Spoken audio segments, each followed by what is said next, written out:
नमस्कार दोस्तों, आप सभी को प्रणाम। कल हमने अपने YouTube चैनल सुश्रुत आरोग्यम का शुभारंभ किया था और कल हमने इस चैनल के माध्यम से आप सभी से संवाद किया था कि स्वस्थ व्यक्ति की जो परिभाषा थी वो हमने चर्चा की थी। उसमें हमने चर्चा की थी कि समदोषे समाग्निश्य समधातु मलक्रिय प्रसन्न आत्मेन्द्रिय मनः स्वस्थ इत्य विधीयते। अर्थात जिस व्यक्ति के दोष धातु अग्नियां और मल की क्रियाएं सामान्य रूप से हों, समान हों, और जिसकी आत्मा, इंद्रियां और मन प्रसन्न हो, उस व्यक्ति को स्वस्थ व्यक्ति कहते हैं। दोस्तों, आज हम इस पर चर्चा करें तो हमारा जो पहला पार्ट है समदोष है समाग्निश्य समधातु मलक्रिय, ये समान अवस्था में कैसे रह सकती हैं, कब रह सकती हैं। इसके लिए आयुर्वेद में आचार्यों ने बताया है कि जिस प्रकार से एक भवन 3 खम्भों के ऊपर खड़ा रहता है, उसी प्रकार से हमारे शरीर के लिए, मानव शरीर के लिए 3 स्तंभ हैं, वो बहुत आवश्यक हैं।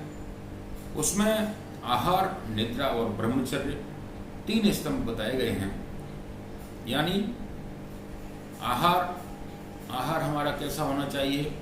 आहार हमारा सात्विक होना चाहिए। आहार हमारा जो हम भोजन करते हैं, समय पर भोजन करें, मात्रा से भोजन करें।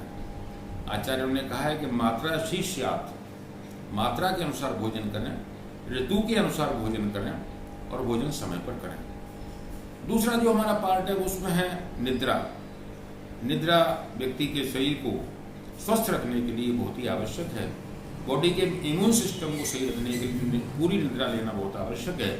निद्रा के लिए कहा है कि निद्रा यत्तम सुखम दुखम कार्स पुष्ट बलाबलम। अर्थात जब हम उचित मात्रा में, पूरी मात्रा में अच्छी नींद लेते हैं तो हमारे शरीर के लिए, हमारे शरीर को स्वस्थ करने के लिए हितकारी होती है, पुष्टिकारी होती है और सुखकारी होती है। और जब हम अधिक नींद लेते हैं या कम नींद लेते हैं तो हमारे शरीर के लिए दुखकारी भी होती है और कार्य से शरीर में दुर्बलता भी लाती है। तीसरा हमारा है ब्रह्मचर्य।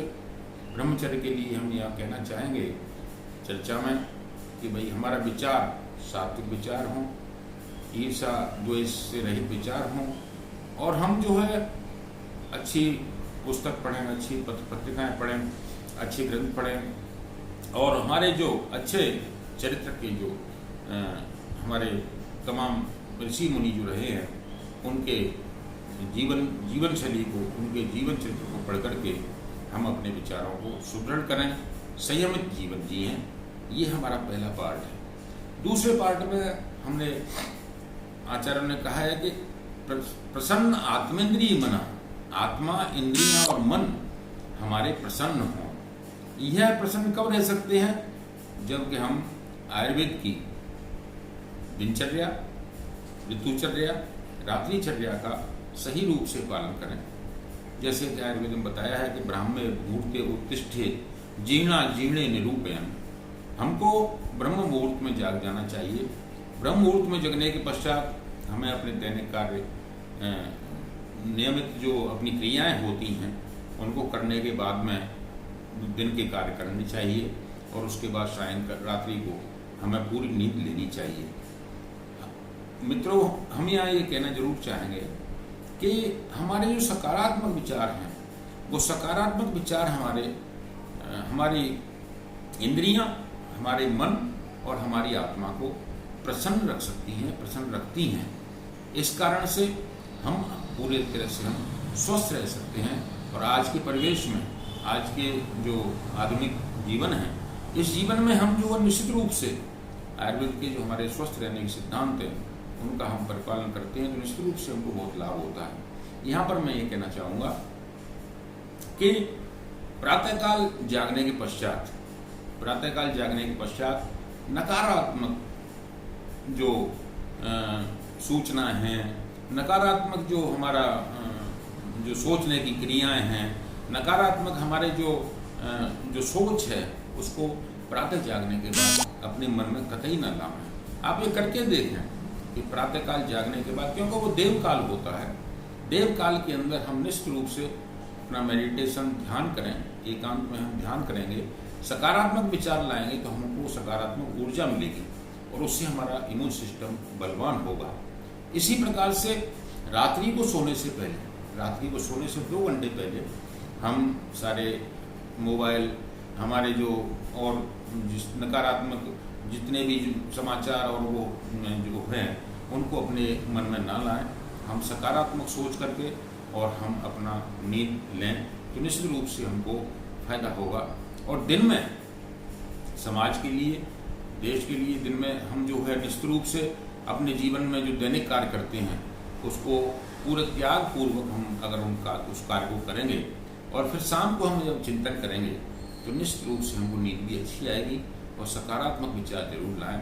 मन में नकारात्मक विचार कतई रात्रि को नहीं लाएं, सोने से 2 घंटे पहले बिल्कुल जो नकारात्मक विचारों की तरफ ध्यान ना दें। जागने के बाद में भी, देवकाल में भी हम अपना ईश आराधना करें तो निश्चित रूप से ये करके देखें। इसको करने के बाद हम ये पाएंगे कि हमको 1 महीने के अंदर ही आशातीत लाभ होगा और हम उसकी तरफ अपने आत्मा, इंद्रिय और मन जो है हमारा जो है, क्योंकि मन जो है सुखों का कारण, दुख का कारण, ये हमारा सोच जो है उस पर निर्भर करता है। जीवन में किसी भी प्रकार का हम शोक हमारे जीवन में नहीं आवे, इसके लिए हमारी सकारात्मक ऊर्जा हमारे अंदर आना बहुत ही आवश्यक है। उस ऊर्जा के आने के बाद में निश्चित रूप से हमारा जो आहार है, हमारा जो आहार भी पचेगा, आहार का पाचन भी अच्छी तरह होगा, नींद भी हमको अच्छी आएगी और हम अपना जो है स्वस्थ होने की ओर हम अग्रसर होंगे और स्वस्थ हमारा जीवन होगा। और हमको स्वस्थ होने के बाद में फिर हम अपना, जब हम स्वस्थ रहेंगे, जो कहा भी है, पहला सुख निरोगी का है। अगर जो है निरोगी काया है, जीवन स्वस्थ है, तो निश्चित रूप से हमको जो है ये सुख ही सुख है। आगे का हम जो है बाद में सोचें, पहले जो है हमको स्वस्थ रहना है। तो स्वस्थ रहने के लिए आज हमने इस विषय पर आज इसके माध्यम से चर्चा की। आशा है आपको हमारी ये चर्चा पसंद आई होगी। अगर हमारी चर्चा आपको पसंद आई है तो उसको लाइक करें, शेयर करें और सब्सक्राइब करें। कल हमारा जो तीसरे दिन का जो हम जो चर्चा करेंगे, जो विचारों का आदान प्रदान करेंगे, उसमें जो है हम इस चैनल के माध्यम से कल इम्यून सिस्टम पर हम चर्चा करेंगे कि हमारी जो रोग प्रतिरोधक जो तंत्र है शरीर के अंदर, उस रोग प्रतिरोधक तंत्र को किस तरह से मजबूत रखा जा सकता है, उस पर हमारी चर्चा होगी। तब तक के लिए लेंगे।